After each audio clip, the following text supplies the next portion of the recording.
Hello and welcome to Netflix vs. Cinema, the podcast that goes to the cinema every week, sees a couple of films, rates them out of 5, stays at home, watches a couple of things that streaming services have to offer, rates them out of 5, and then weighs them up against each other and sees where our money has been better spent this week.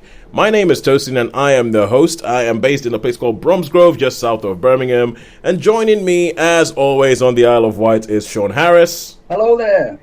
And from London, a culture critic, a culture critic slash London tourist, it's Hodley Nesling. Hello. Yes, how are we doing this week? Yeah, for me, it's been pretty good. It's been a lot of football on. Yes. So I've been the FA Cup, so I've watched rather a lot of football. But I have been a bit reminiscent, and I caught up. Well, I've started to watch a couple of films that I've seen many times before. Yeah. So Rollerball and Back to the 70s and Assault on Precinct 13. I've just rewatched them. I thought, do you know what?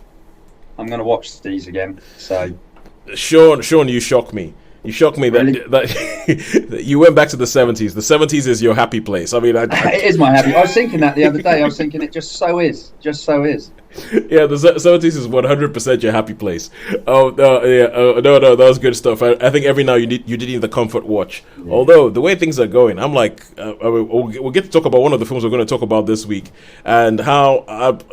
Anyway, never mind. I will get onto that. I'm talking about how I don't even think I have time for comfort watches anymore. I was going to say you must be crazy for you. So, good Lord. I find the world so bleak at the moment that I find watching old episodes of Silent Witness, which I've never seen from the mid-90s, to be quite chill. Yeah. So, if I pause and think, what's more fun? What's happier? Well, that's it. Exactly. It's the nasty murdering.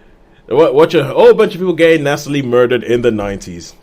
Exactly. They were better times. I am 6 series in, and the murders were just better.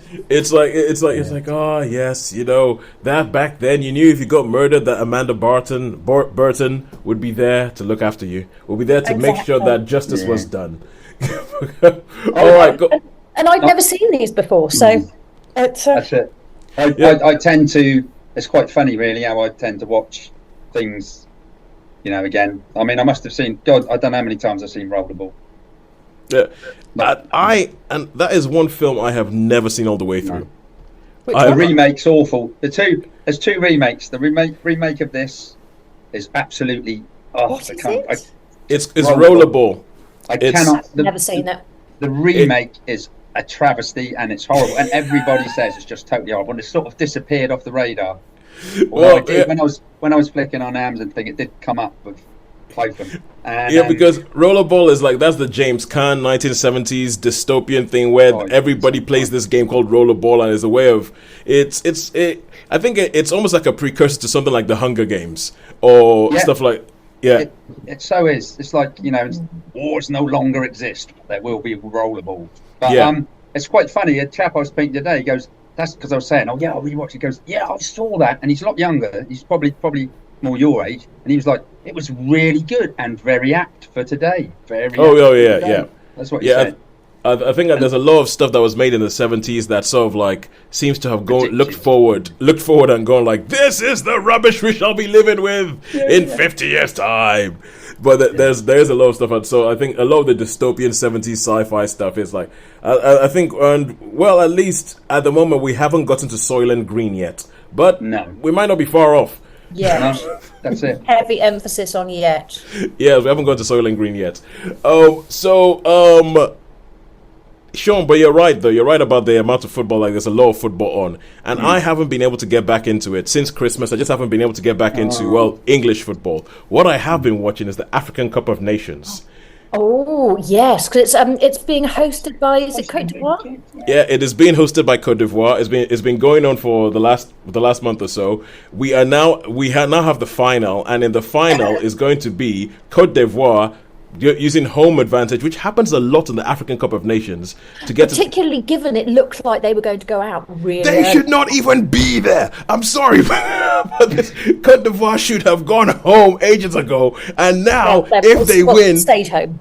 Yeah. Yeah, exactly. But actually, they would all have gone back to their European clubs. But now the thing is, like, I have this horrible feeling that they're going to use that reprieve because, Shaun, they won one game in the group stages. They got thrashed 4-0 at home by a team that's lower than them, like way lower than them. They got a reprieve because they were one of the best third place teams in their group. Went back in and have won all the matches, gone to the final, where they shall be playing Nigeria.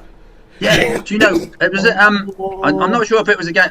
I mean, I haven't seen it, but I was talking today to, I've got a friend and he's been watching it, and he said, oh, you should have seen this game. And I don't know if it was did you play South Africa in the semis? We played South Africa in the semis yesterday. And he said that, so what happened was, there should have been a penalty. He said they scored a goal and then it was called back for a penalty or something. I mean, I didn't see it, but apparently it was a crazy, absolutely mad passage of play, and it was exactly the moment I started watching where we scored a goal to go 2-0 up, and everybody's like, "Yeah, that's it, we're in the final." And then they go, "Hang on, VAR.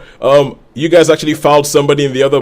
And my brother is okay. I guess this is progress because when I was growing up in Nigeria, that goal being disallowed would have been the cause for cars to be burnt in the streets. For cars to be burnt in the street because we went from like being, we're 2-0 up, we're in the final, to 10 seconds later, oh no, it's 1-1. Because they went back and they scored a penalty. And my brother was like, no, none of that happened. He's like, because we all saw that it was a penalty. We all knew it was a penalty, and we knew the referee had missed it. Because my brother's in Nigeria at the moment. And it's, yeah, so yeah, that's the only football I've been watching. But apart from that, I've just been like,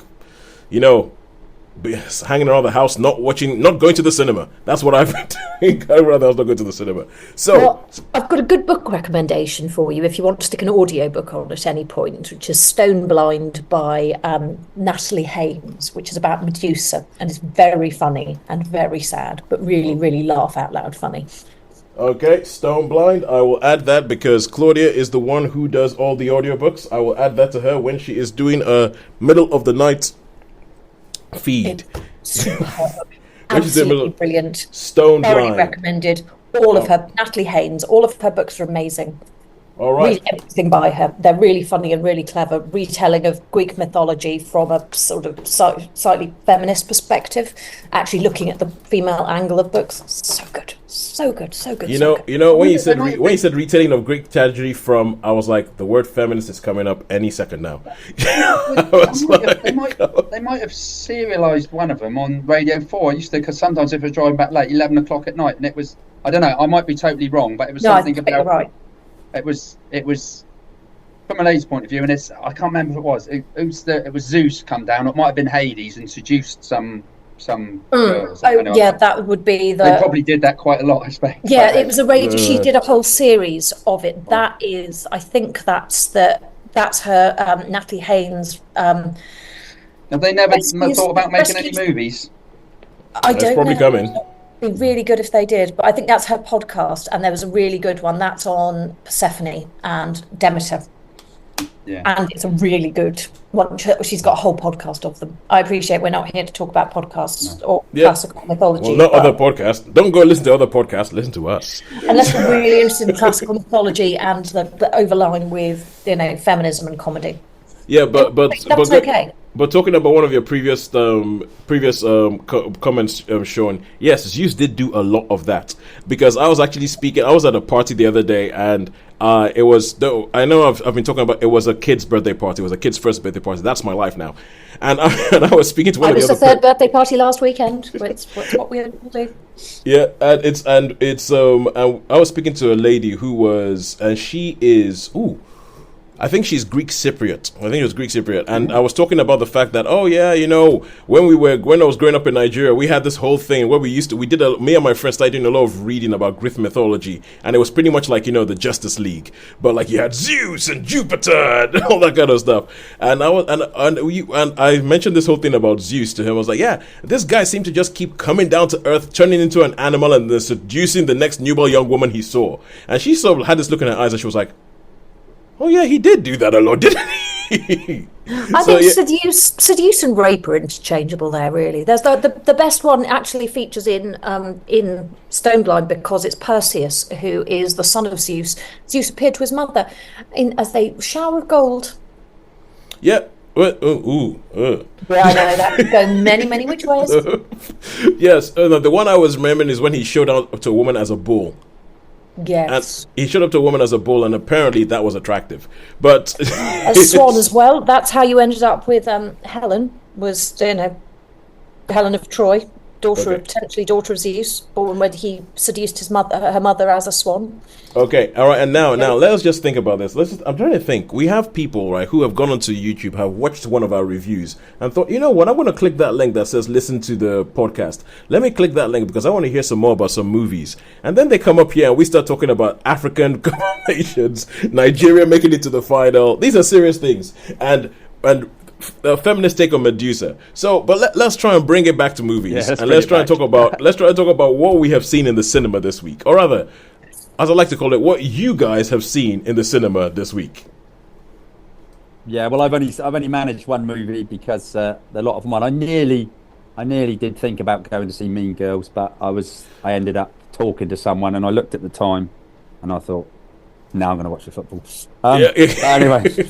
And whilst I have seen two, we have already reviewed one of them. I have a Mean Girl story, but first, Shaun, tell us, what did you see in the cinema? Okay, I saw Argylle in the cinema. Me too. Argylle. Okay, cool. So we saw Argylle. This is going to be a good review. I know it. When I say good, I mean it's going to be because I got anyway. Be interested to see. It'll be interesting to see what you guys think. Especially we were just talking about books and everything like that, and books apparently play a big part in Argylle. So Holly, what was the other thing that you saw that we haven't already? I saw reviewed? American Fiction, which we have. Okay, what about the other thing that we haven't reviewed? That was Argylle as well. Oh, okay. So you saw Argylle and American Fiction. So yes. Argylle's the only thing that we've seen you in the cinema. Yeah, Shaun, I'm telling you, man, it was crazy. I had all of a sudden a space opened on Tuesday night when it was raining, and what I usually do on a Tuesday night, which is play tennis, couldn't happen. And all of a sudden I was like, oh my god, cinema. I've got an evening. I've got an evening. And Claudia even said, you should go to the cinema. And I was like, okay, what else? Nobody said they're going to see Mean Girls. I'm going to go to the cinema. I'm going to see Mean Girls. I'm going to go to the cinema. And I was so looking forward to it. I had figured out what time it was. I was going to sit down, have dinner with my family. Then I was going to go to the cinema, go see Mean Girls. Then I get a phone call. And it turns out that the universe doesn't want me to go to the cinema. I get a phone call, and so this person is like, hi, Tosin. I'm like, hi, someone who doesn't call me that often. And she was like, hi, Tosin. Oh, hi, Nikki. How's it going? She's like, hey, Tosin, you come into the tennis? I'm like, what do you mean? She's like, hey, come to the tennis in Dudley, which is like at least 30 to 40 minutes away from me. Right. And I was like, and they have an indoor tennis court because it's a David Lloyd. So that means that the tennis could go and I was like, what do you mean? It's like, the tennis, with a mixed team, you're down to play. And I was like, what? and I think Claudia just took one look at me and just went, just go. So I had to go run, grab my bag, run in and go play tennis. Got beaten anyway. But no, I couldn't make it to the cinema. The one chance I had this week to go and actually see Mean Girls. No, couldn't see it. So we'll talk about Argylle, and we'll have what is becoming a regular. I'm still trying to figure out what to call it, but it's becoming a regular feature where one of us goes to see a film, reviews it, and another one of us goes to see a film and comes back and goes, this is what I thought about the film you saw. So we will have that. And at home, let's see. I know last week we said that we were going to talk about Maestro and Rustin because I was going to watch them both this week so that we could talk about them this week. And I just realized that I don't know who I was fooling. I don't... It's a 2 hour 11-minute film. Maestro is a 2 hour 11-minute film, and I just can't find 2 hours 11 minutes to watch a film the way it was intended in my day. Yeah. So I am about 40 minutes from the end of Maestro, and I have summarily failed to see Rustin. But Holly, we shall hold you back no longer. You can talk about Maestro today. Well, is there anything else that we've seen at home? Well, I saw one from last week, which was 400 versus 1. 400 versus 1. Yeah, I think it's called Musashi, the Crazy Samurai as well, I think. 400 versus 1, Musashi, the Crazy Samurai. Yeah. I would be happy to do the retro and touch on original Silent Witness on the basis that I've never seen them. Well, actually, that does fall within our rules. If you're going to bring something from home, that has to be something that you have never seen. And Silent Witness, if you have never seen it, that counts. Yeah, does it? 28 years old, but so is that the one with Harrison Ford? No, this is a series. This is the British series. That's just called Witness. The one with the Amish. Oh yeah. Yeah, the one with the Amish and a tiny young Lucas Haas. So yeah, I mean, I'm. It's a shame really that we can't revisit some of the films because I twice. So I think we've reviewed those on. They don't make them like they used to. I'm sure. I think we probably did do Rollerball on a previous podcast. They don't make them like they used to. We probably did do Rollerball at some point. All right, so I gave up on a shark film as well. I just have to fess up to that. What? It was annoying. I know. I just got bored. Yeah, no, it's okay. It's okay, Holly. I believe in mental health circles, we call this growth. This is true. I believe we call it growth, that you managed to. So, all right, so let us kick off with Argylle. Which is the fresh thing that we've seen in the cinema this week. And now, okay, the things I know about Argylle are that it's actually this is actually quite it's even from the trailer, it's a difficult film to describe, because from what I saw in the trailer, it starts off with Henry Cavill playing this super agent, think James Bond with a weird haircut. Yeah, so like playing this super agent, and he's like doing this whole like secret agent thing. And then it stops, and they find out that he's actually in a book, and he's being written by somebody. But then it turns out that this author who's writing him has somehow started writing about world affairs and giving like actual real world secrets in her writings. So people are actually going after her. So a real life agent played by Sam Rockwell shows up to protect her. That's what I know about this film. That's general gist. That's basically it. So Shaun, okay, so from that being the setup, tell us more about Argylle, and then we'll find out what Holly thinks as well. Okay, so I guess Holly's thinking first, but anyway, let's go. So Argylle, that's basically it. So that's the basic premise. So it turns out it's a book, and you get like these. What I'm assuming is the book. So that starts off the first scene. You've got the Henry Cavill character, and is it Cena? What's his name? The Cena dude, and they're like, John Cena, yeah, Cena, and they start off. So that's how it starts off. You see that, and then it goes to this lady that you find out it's like you said, it's a fictional book. Yeah, and so she's going to visit her parents. She goes on a train.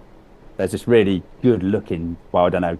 I should add, having done book finding first, and then having a bit of a she's finished a book but has a little bit or thinks she's finished a book but has a bit of writer's block, and she's encouraged to push on and manage one more chapter. That's it. Yeah, thank you, Holly. Yeah, no, it was the first bloke good looking that was on the train that asked to would you yeah, he was a nice looking man. He was a nice looking man. Okay, thanks, Holly. I always have to do that. Okay, we're laughing because obviously people who are listening to this cannot see Holly's face, and Holly just did one of those side eye, suck your lips in a bit and nod, just like Yeah. Yeah. I have seen uglier people in films. I've seen uglier people in this film, in fact. So. Yeah. So the Sam Rockwell character turns up, like a hippie. Anyway, that's looking uglier. Looking uglier. Yeah, looking uglier. Thank you very much. And then he's just like you said, he's a protector of.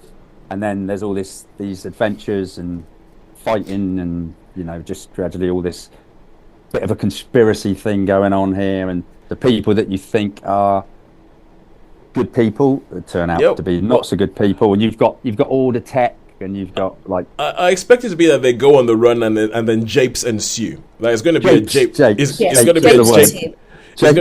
Japes is the word. Yes. And almost kind of like like a bit of a capers. Japes and capers. Japes and capers, and there's going to be like a bit of like a romance in the stone thing where they manage to do all this while bickering and being shot at. So that's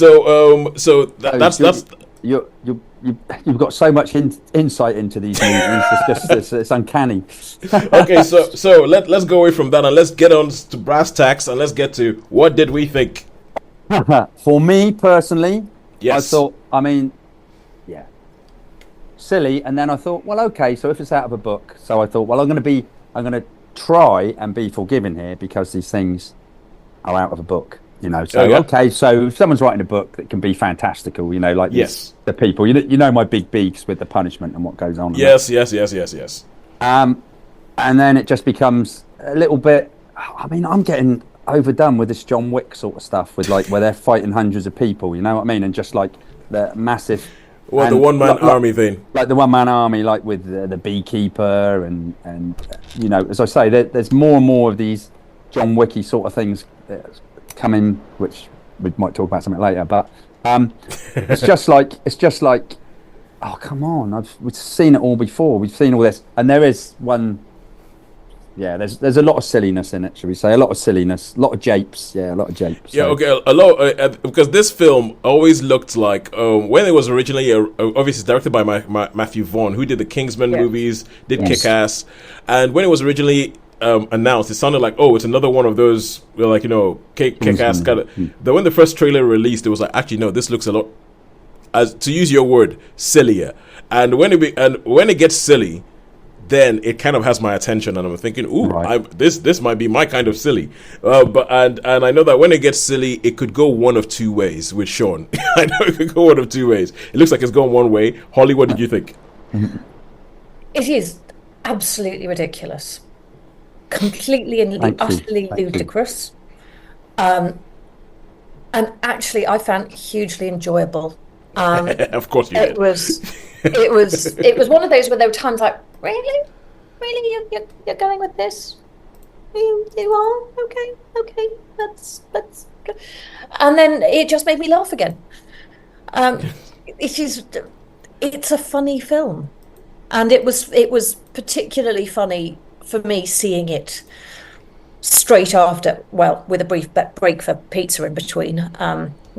Yay for Anchormanca, between American Fiction and this. So 2 films about novelists. Novelists, yes. In a row had added something to it as well. So may have put me in a slightly different mindset to Shaun as well, in that my head was already in books about books, or films about books. Yes. Films about people writing books. Yes. So I was probably thinking in the wrong direction or something, but I found it really enjoyable.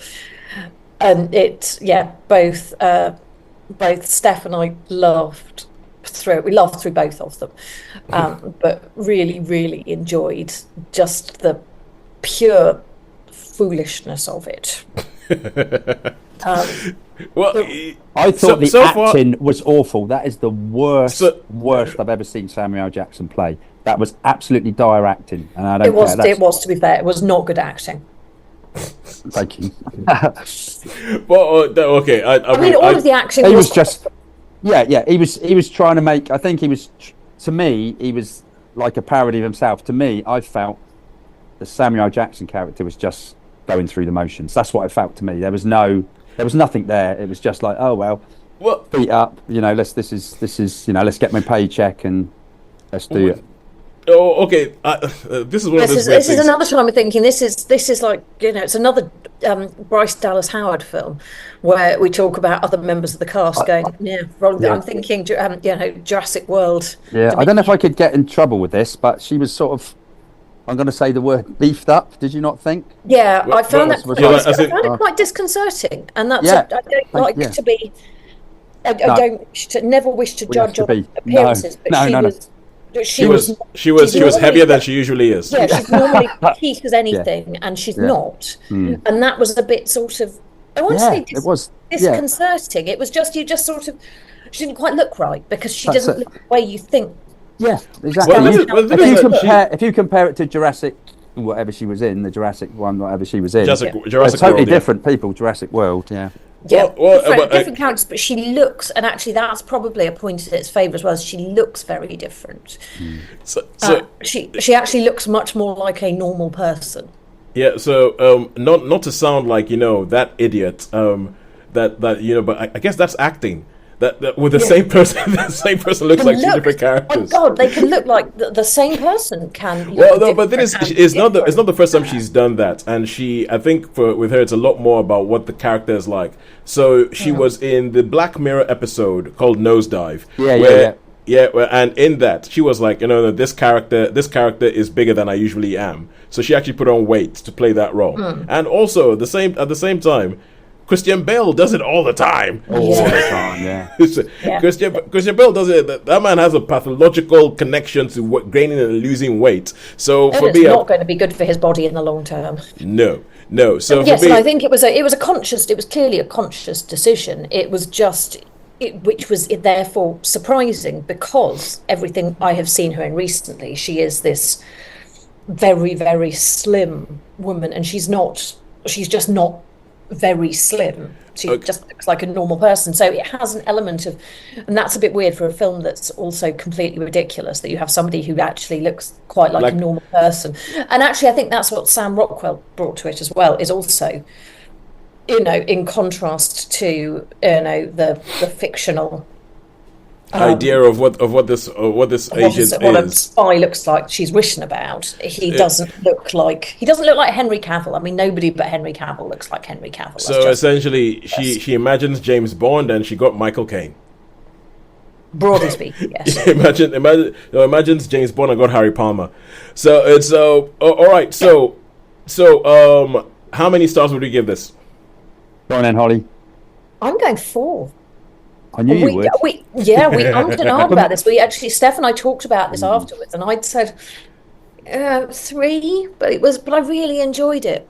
That's good if you enjoyed it. Yeah, so did I. So I think, and we agreed, we thought it was a 4 because it's a film that's delightfully ridiculous, and we will watch on the sofa on a Sunday afternoon whilst doing other things. And so only giving it a 3 underrates the repeatable possibility of it.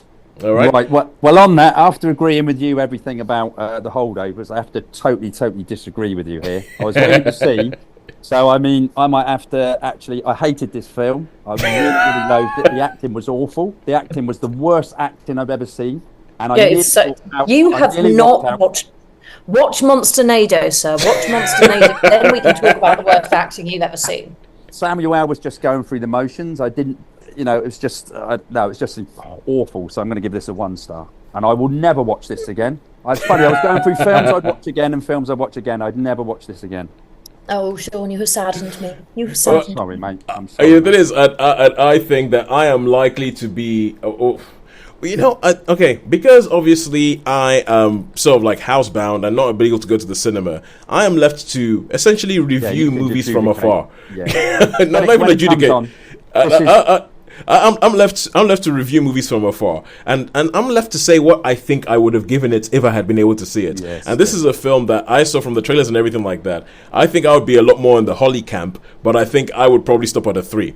So it's because it does look like my kind of silly. And I think, and I don't want to know, but depending on which bit of the movie the Samuel L. Jackson character shows up in, I mean, I figure that the 2 halves of this movie, there's the Henry Cavill part, and then there's the Henry Cavill and Dua Lipa part, and then there's the Bryce Dallas Howard and Sam Rockwell part. And I think that those 2 parts of the movie might require 2 totally different types of performances. I did actually look at the reviews on this one, because I thought, can I just be wrong? And it is a total polar opposites. Well, I've just seen the reviews. I looked at the reviews on IMDb, and there's one like 1s, and then there's ones that are 10s, you know, and so it is a. It does seem polarizing. It seems very polarizing, and I've heard that many people do not understand what happens at the end of the film. But don't tell me. I will go figure it out when I see it at some point. Well, in which case, some people are a little bit slow because it's not that complicated.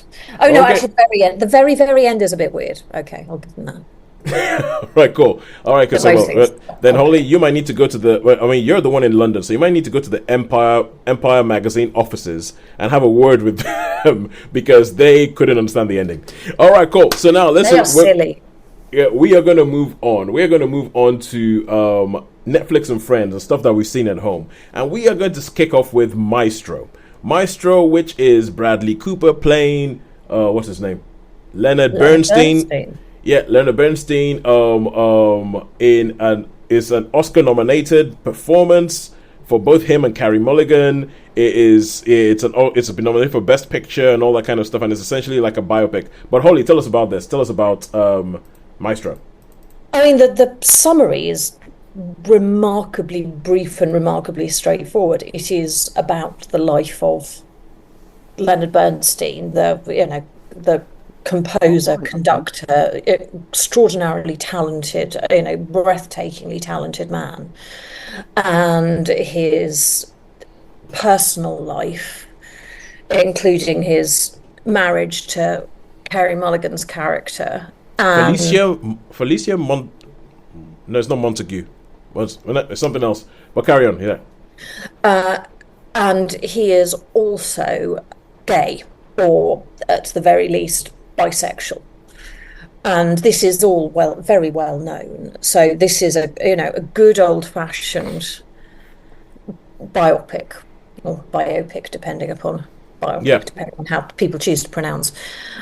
And it is beautiful. It's the first half of the film, first third of the film is done in black and white. Felicia Montalegre. Thank you. And then moves into colour. They have made Bradley Cooper look remarkably like Bernstein, which has received especially as he grows older. Especially as he grows older, it is freaky how much they made him look like him. And he is. Bernstein was, I suppose, what one could say, it could be described as fell into the sort of some of the stereotypical Jewish features category. Yeah, there was a lot of controversy about the fact that they gave him a prosthetic nose to play Bernstein, because people were saying that it's kind of like Jew face or something. Yes, which is that was widely debated, but this was very much supported by Bernstein's family. Yes. Which I always think is an interesting point when looking at all of these things. But they made him look uncannily like Bernstein. Wow. It was really well done. Yeah. And it's a beautiful, sad film with wonderful, wonderful music. That sweeps you away. The contrast of black and white and colour is quite something. The acting is spectacular. I feel it lost out a bit, and this was another one where Steph and I did our remote watching together, because we are on target for our 52 films in 52 weeks, excluding these. But we're also trying to make sure we've been through as many of the Oscar films as we can. Yeah. And we both felt that it was a great shame not to have been able to see it in the cinema because of the music. And the fact I could see that. But the big orchestral pieces, you would just be completely swept away by in a cinema, which you just can't get from a TV. No matter how good your home sound system is, you are very unlikely to be immersed in this. I've seen some home sound systems that could do it. Outside the price range of most mere mortals. Oh yeah, good point. So which was a shame. I also found personally the first half a bit slow, and I was quite easily distracted during it. Again, given being at home, I think for my own distractibility, I would have done better being in the cinema, because I wouldn't have been able to fiddle around with my phone and check how I was, finish off Wordle or whatever found thing I managed to find myself doing at the same time. So I think that, given the layers of it as well, I think that did it a disservice. But it was breathtaking. It was absolutely breathtaking. Their Oscar nominations are spot on. If either of them were to win, I would be entirely supportive of it. Yeah, I'll tell you. Okay, so as I said, I have 40 minutes. What's it up for? What Oscars it up for? They both got best actor, best actress. It's actor, actress, best picture. Definitely. And they are all I have a spreadsheet. I think Bradley Cooper. The thing about this is because Bradley Cooper's also directed it, and as I said, I'm 40 minutes from the end of it. But this is one of those things where when you stop and think about the fact that he also directed this, you're like, how the hell did he do this? Because his performance in this film, it is the most like. There's times. Okay, Bradley Cooper is Bradley Cooper. He is a film star. He has film star looks and everything like that. He has a whole bunch of charisma. This is the first time I watched a film and forgotten I was watching Bradley Cooper. Wow. Because I forgot because his voice has changed to be more like Bernstein. His mannerisms, because this film it isn't really like a whole biopic. It doesn't start from his beginning of his life or anything like that. It starts on the morning of when he gets his big break, when he's 25, when he's 25, and they call him and they say the conductor can't make it, the backup conductor can't make it. You're gonna have to step in. And as a 25-year-old American, he steps in at Carnegie Hall. He conducts this thing. Everybody's like, "Oh my God, he's a star!" In a way that probably goes over the head of most people who are not into classical music. And the way he meets with Carey Mulligan's character. He meets with Felicia quite quickly. They grow old quite quickly. Like it doesn't spend a whole bunch of time with them being quite young. It just sort of like jumps. Which is where you go through the black and white and then into the color. Yeah, it just sort of jumps, and I think a lot more of the film. There's a reading of this film in which it's about her and about how he ruins her life, like how he ruins her life and because their children's lives. Yeah, well, then it's I don't know. I haven't gone to that bit yet, and it's kind of like, but it's about him, and this goes into the whole sort of like tortured genius kind of thing where he is great at what he does, but he is just horrible to everybody around him, and it's like that whole kind of thing was like should he be indulged because she is in awe of his. Of him. She's like, you have an amazing gift, you are brilliant. She pretty much puts her life on hold to run his life. And he just sort of takes everybody around him for granted. Like she knows what he's like. I mean, there's lines in this where she goes, "Look, I knew exactly what you were when I married you, but you like consider me." So there's a reading of this film in which it's kind of like, I mean, bearing in mind that this is okayed by the man's family, but I was watching it going, he's kind of like the monster, and she's kind of the protagonist, and it's about what he did to sort of like destroy this woman's life and everything like that. But I think the music that I've just finished watching the scene, which is like a one-take shot. It's like a one-take shot of him conducting, which he actually learned how to conduct an orchestra properly for the film. So it's a one-take shot of him conducting this orchestra and everything like that. And it is kind of like a wall of sound, and you're like, oh my, and you can see how much he's into it because he looks like he's having relations with the music. Let me put it that way. You see what I mean though about how you would be blown away by that in the cinema. In the cinema, it would be. Well, I think some people would find it overwhelming. Some people would find it like totally immersive. But it's like, I think both of those would be legitimate responses to it, though. To the music and the experience it is both, overwhelming. Did it not get a theatrical release then?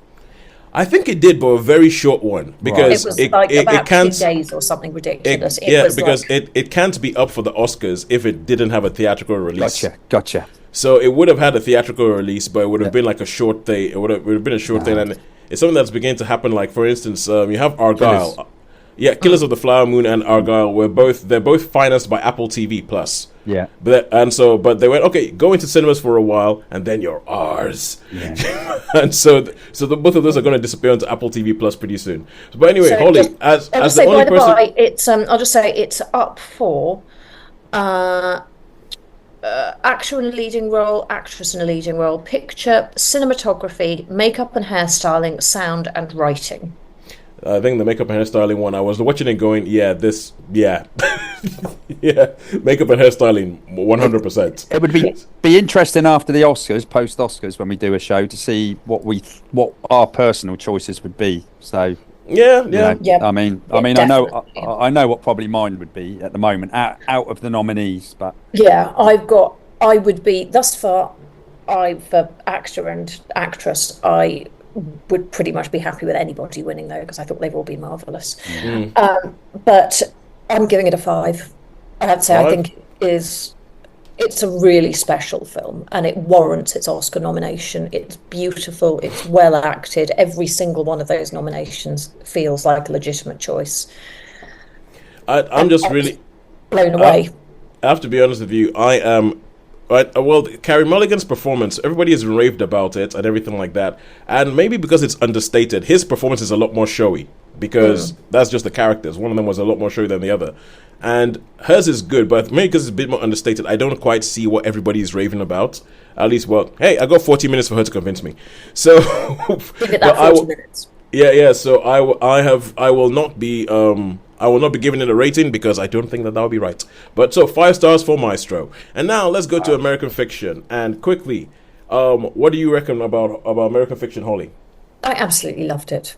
It was just an absolutely joyously funny film to watch. It's whilst also being mad and difficult, and complex and thought-provoking.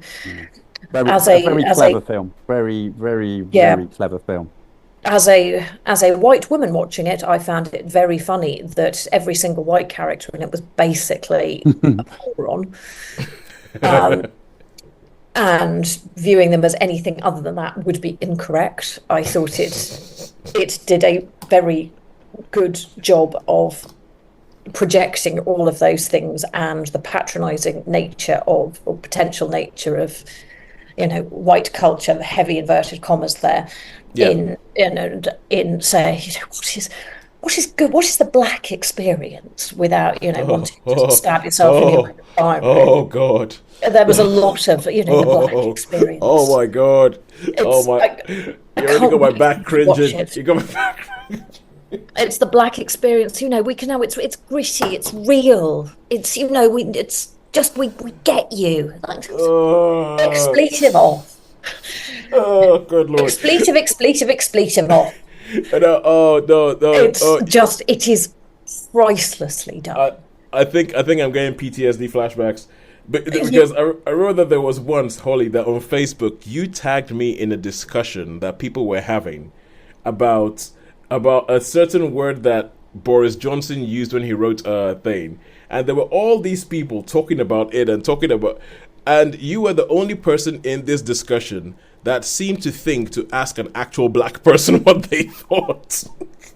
And I remember coming into this conversation and saying, like, oh, hey, that's my Facebook profile pic. I'm obviously black. And I'm going to tell you what I think. May I include you as the token black commentator? Yeah. And I was like, my black friend. And I was kind of like, as a black person, this is what I think. And the general gist of the conversation was like, I don't think that's right. I think that actually, it was kind of, and I was like, what you just said there has just given me a flashback to that. I'm like,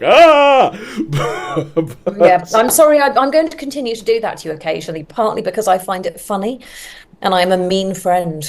No. Keep doing that. Keep doing that because just needs a keep doing that. Come on now. Because I do think that people who do that need something to show them the fact that, look, what do black people actually think? How do we just go ask one of them, for goodness sake? Yeah. And also remember that no one person is speaking for the entirety of everybody who's got vaguely anything in common with them. I do ask a Jewish friend of mine occasionally if she could tell me what as the spokesperson for the entire Jewish diaspora, she could let me know what their official view is as their spokesperson. She values that, appreciation. And I know some people complain about that. They complain about, as a black person, I feel like people are asking me to speak for everybody. I don't really have that much of a problem. I'm fine with speaking for everybody. But I will speak for every single person I can think of and a few others. I don't particularly have that problem. But I think it is a thing. But I do feel like if you're trying to figure out, like, so for instance, there have been times when I've watched certain films. I remember when we saw the latest Charlie's Angels movie, and I immediately had to get you and Sharon onto a podcast to talk about it because I was like, there's stuff in here that I don't think I'm getting because I'm a man. So, and Raw as well. When you and I both watched Raw, the series. You remember the series? Raw? I think it was called Raw. ROAR. Oh yes. I was thinking RAW. So yes. When we saw Raw, yes, I remember that. And you were just yes. like, I need you to watch this. Yeah. I'm going to go watch this immediately. Holly, I need you to watch this because the stuff I'm pretty sure I'm not getting because I'm a man. So it's woman, go watch. Tosin, woman, need go a black watch and man to report watch to this. me. Go watch this for me. Yeah, pretty much. Don't worry, I'll get on Rustin. So how many stars would you give I want your Fiction? views on Rustin, but I will also look forward to your views on American Fiction, which When I thought was superb. I'd look forward to your views on Argylle. Yes, that too. I really enjoyed I thought Jeffrey Wright completely deserves an Oscar for it. I reckon that essentially what you guys, but I think they're going to give it to Cillian Murphy for Oppenheimer. But yes, so do I. But I'm not sure that's the right call. But I reckon that what you guys need to do is you need to come up here and you need to look after my wife and my kids for for a day and just let me just go in the cinema quick. Leave. 9 a.m. Argylle. I managed to keep a small child laughing for 10 minutes on the tube today. It actually gave me a headache. The back of my head started hurting because I was busy entertaining this small child by smiling at them. So all right, cool. We can occupy your children. Oh, thank you very much. So how many stars for American Fiction? 5. All right, good stuff. Knockout 5. It is worthy of every single Oscar it's up for. I will be delighted if any of anything. Have you ever given less than a 3, Holly? Yes. Have you? Yes. Yeah. Can't remember what to, but yes. Oh yeah, Boudica. Especially Monsternado, which I would give a 0 to. Oh, good. Zeros. It was Boudica. Boudica. It was. Yeah, Sharon did not. Right. We're not on board. There are a number of things. There are things I think are really, really poor. Yeah. This is not one. American Fiction was not. No, American Fiction. I think I gave that a 4 or 5. I can't remember what I gave. I thought it was breathtaking. American Fiction. Yeah, you gave it a 4, Shaun. Give it a 4. And then watching that immediately before Argylle was really, really fun juxtaposition. Okay, so I reckon, Holly, I do not think anybody is having a better Oscar season than you and Steph. You guys seem to be absolutely loving this, which makes it sound as if the Oscars is actually a good year for the Oscars, that they haven't particularly put in any clangers there. No, and we have now seen. I think we've seen every Best Actor. We're just down on The Colour Purple for Best Actress. We are just Who's nominated? Is it Purple? Fantasia Barrett? That might be Best Supporting. Hang on. Let me check my other document. Cool. Yeah, because I was thinking I didn't realize that anybody was nominated for Colour Purple. But anyway, yes, you do that. So it's supporting. Danielle Brooks has support. Oh yeah, Danielle Brooks. And I still need to watch. I've not done Actress. I haven't watched Naiad yet.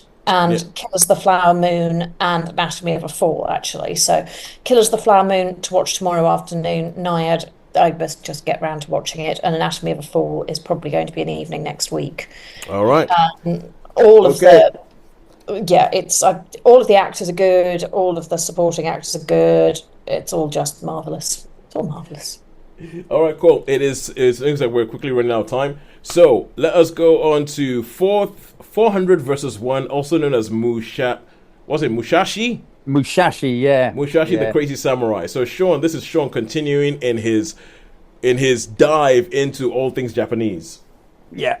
Okay, so I can sum this one up pretty quick. Like I was talking about John Wicky movies. Yes. This is a samurai John Wicky movie, basically. Yeah. So, it's basically the first, I'd say 10, 15 minutes is a little sort of intro into, the clan's not very good and all that. And then this Musashi has to go and basically fight every other single clan. So he fights like 400 people at different times, I may add. So, but in like waves. So he does have time, which I never realised where he come from. He will stop and he'll have like a drink and a food. And I thought, hang on, because he goes through like, it's a bit like a game, I guess. They go through forest, through a village, go through. And he suddenly finds this water and the food, and it's like, do you know what? Where's that come from? How are you going to know the food's there? You know what I mean? So yeah. So that's immediately, and it's just this, as he hacks away, shall we say? It's the same. That obviously, I suppose they couldn't get 400 extras, so you keep sort of seeing, they're just recycling they sort of when things happen to them, they sort of fall by the wayside out of shot of the picture, so they obviously probably do a little circle and come back into the shot again. So basically, but there is, I mean, it's 70 minutes of one shot. It's like a tracking shot, so there's no. Well, the entire film is one shot. Not the entire film. The beginning and the end is different, but the actual fighting scene is all one shot where he's fighting. And I suppose he's got to have the rest. He's got to have the food and that to have a rest. So it's all one.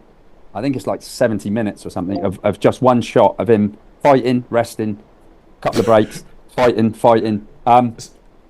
So this entire film is just one big fight scene. That's all it is. It's basically that's the whole thing. It's basically. Yeah, he's dispatching. The whole thing runs. The whole thing just like, whoa. In fact, probably, I think this might have been a good one. We were talking about seeing something at the cinema. I think this would have been one to probably have seen at the cinema, because you get the people that come around the back, they hold the swords and that, and it's like, yeah, why don't you do that? Why don't you come into him now? I can see you there at the back, but they just sort of come around so he can parry and thrust. I mean, I should imagine if you were into the choreography of that type of thing, of sword fighting, then it would be really, really good, because he obviously does know his stuff, because it looks, it's not like all hacking and that. There are bits where he's like knocking the swords away, and you hear the a little bit like fencing. It's not just a thing, but it does go on a little bit. It does go on a little bit, and you're like, well, okay. So it has got some intrinsic qualities, I guess. But it sounds almost a little bit like. Do you remember the film Hardcore Henry? I loved Hardcore Henry. I went to see that like twice, and most people hate it, but I really like Hardcore Henry, and I loved the opening titles. Pardon? I don't even know what this thing is. It's like a first person. Okay. Perhaps you need to Hardcore Henry. Hopefully, well, no, you might not. You might enjoy it because you like crazy things. Hardcore Henry is pretty much like first person shooter the movie. First person shooter, that's all it is, all the way through practically. So when you play like a video game and people are playing like Doom or something like that, it's always from the point of view of the person, and essentially the entire film is done like that, and it's just this guy running around. I think it's Moscow or something like that. It looks like an Eastern European city, essentially running around, and he's doing all this crazy action stuff, like doing parkour and everything, but everything is from his point of view. Yeah, that's everything in the entire film is from his point of view. Yeah, Jimmy, there's the dude that gets keeps getting killed, keeps turning up and keeps showing up and getting. It's pretty much like watching somebody play a video game. Yeah. Tangentially, this has made me think I really need to watch Resident Evil again. Some people have got issues with that. I don't mind the Resident Evil stuff. Yeah, but it's very much it's first person shooter. Yeah. Well, they all are. Okay. Zombies, so I'm now we're here to talk about 400 versus 1 because if you start talking about the Resident Evil movies, oh my god! But never mind. We'll do that later. Okay, so 400 versus 1. So that's basically it. So he goes through all these people.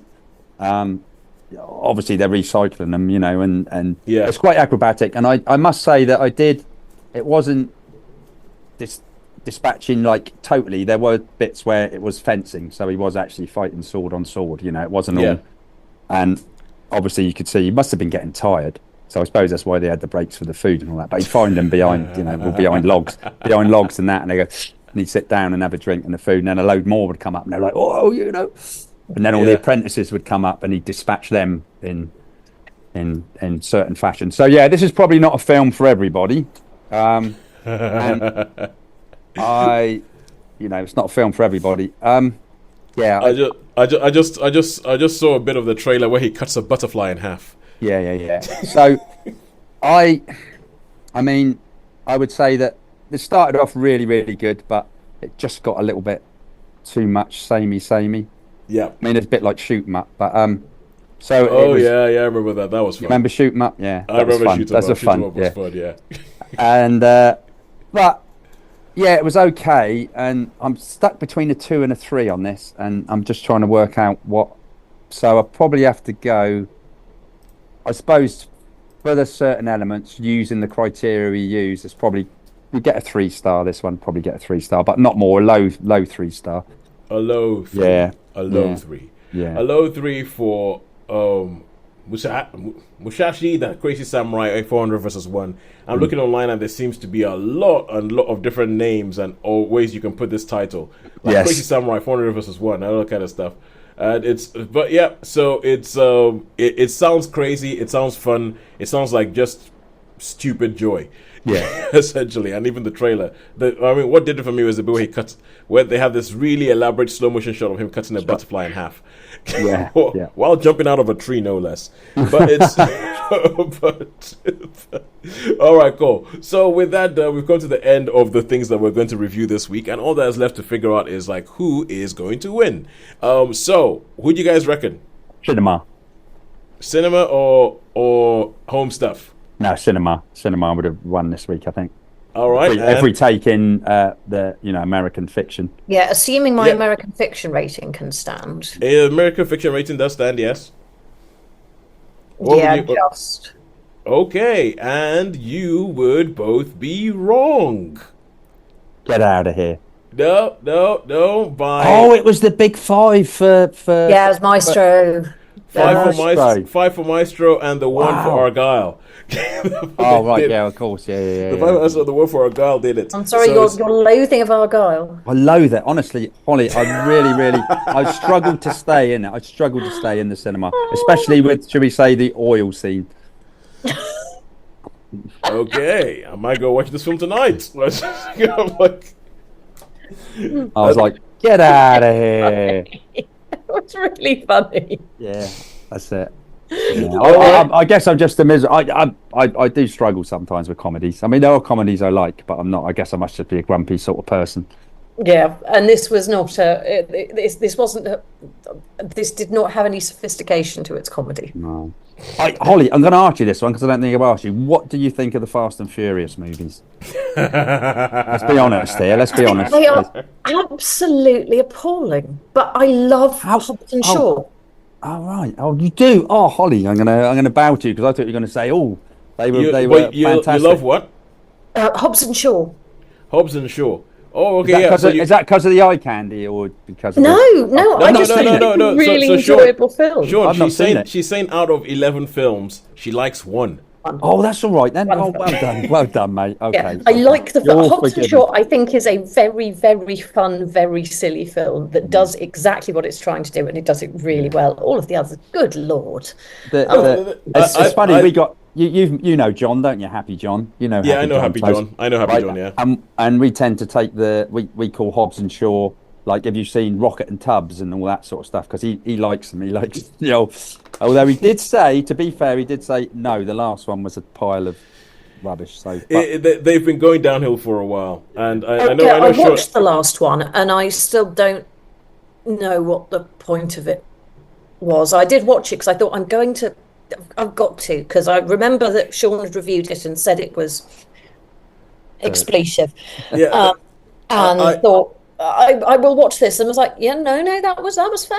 In fact, I signed out after number 9. I signed out after they went to space. Right. I cannot. I skipped a whole load. And I cannot bring myself to watch the last one. I cannot bring myself. I'm sorry, life is too short. When the Fast and Furious movies, when you have, I told you about I think. He was probably 10 years old at the time. When my 10-year-old nephew, when you lose a 10-year-old boy with your movie, you have messed up. When a Fast and Furious movie loses a 10-year-old boy, you've messed up. And he saw Fast 9 and he was like, what? And that was a 10-year-old saying that. So I'm sorry. I've seen 10. I have no time for that. 10 Part 2 because I want to find out what happens, but I don't care. I just want to know, and I will not watch it until it's free. I'll tell you what happens in Part 10, Part 2. Vroom, vroom, family. Corona. Family. Correct. And they're bound to have that slow-mo bit where they're walking down steps or something. That's got to be in there somewhere. Yeah, as I say, the one film of the entire franchise that I like is Hobbs and Shaw. Right. That makes me laugh. I've not seen it. Sean, you know You might actually like it. It's a really silly. It's not trying to be. No, it's not trying to be clever. See, I can do. Let's be the show. Take himself too seriously, but I think Vin Diesel sort of just and Shaun, get out of here. Shaun, Hobbs and Shaw, no Vin Diesel. Oh, right, exactly. okay. It's Vin Diesel free zone. It's Dwayne Johnson and Jason Statham, who are both being just Dwayne Johnson and Jason Statham, and not trying to be anything clever or fancy or meaningful. Maybe I'll give that a watch then. And nobody mentions the word family. And touches rhyme. Oh no, that's not quite true. They do, but it's. They do, but in a different way. It's a very different way. And it's got touches of Ryan Reynolds in it as well. Ooh. So who is obviously always just a delight. And who else? And Thingy. Rob, somebody or other. Ollie, if you had to choose between Statham or Johnson, who would be your choice as a man? What for? We know who Sharon would be, just as a man sort of thing. If or. Well, I don't know. Is it somebody? Well, I know somebody to go out to dinner with. Yeah, somebody to go out to dinner with. Yeah. Actually, have a conversation with. Yeah. Well, my friend sold a sofa to Jason Statham and Kelly Brook. Wow. Said he was very polite. Oh wow! All the way back then. Yeah. I think Sharon would choose The Rock over anybody, wouldn't she? Oh, well, I think he's probably funnier. I suspect. Yeah. No, I reckon Shaun. Look, if you wanted to, if only Sharon was here, if you wanted to make it difficult, you had to say The Rock or Mads Mikkelsen. Oh yes, of course. Yeah. And that would really, I think that would have two bits of Sharon's brain fighting against each other. Yes. But anyway. Anyway, I think that is enough. That's enough about objectifying men. Oh my God! When will men have their day in court and stop objectifying them? I'm not. You see, I'm not even objectifying. I'm just like, who do I actually reckon is the interesting person here? Yeah, that's brilliant. That shows, because stop objectifying the intellect. Yeah, but that's no, it's much better. I mean, that's the same. I think if you look at the person as a whole, and are they interesting? Are they okay? Would they be good company? Rather than the beefcake. Same with girls. You know what I mean? You could have like a super dolly bit, but if you've got nothing in common, it's like if you can't have a conversation. Hey, people need to be interesting. And boring people are boring. And I reckon yes. The Rock would be funnier company. Fun, yeah. All right, okay, cool. Before we say anything to annoy somebody. Sure. Probably too late anyway, to be honest with you. In today's day and age, it was probably way too late for that. I think it's time to say a goodbye from me. A goodbye from me. A goodbye from me. We will see you next week when we will see something, and I will try and make it to the cinema. If it keeps raining, I have a chance. If it keeps raining, I have a chance. All right, thank you very much for joining us. Goodbye. Okay.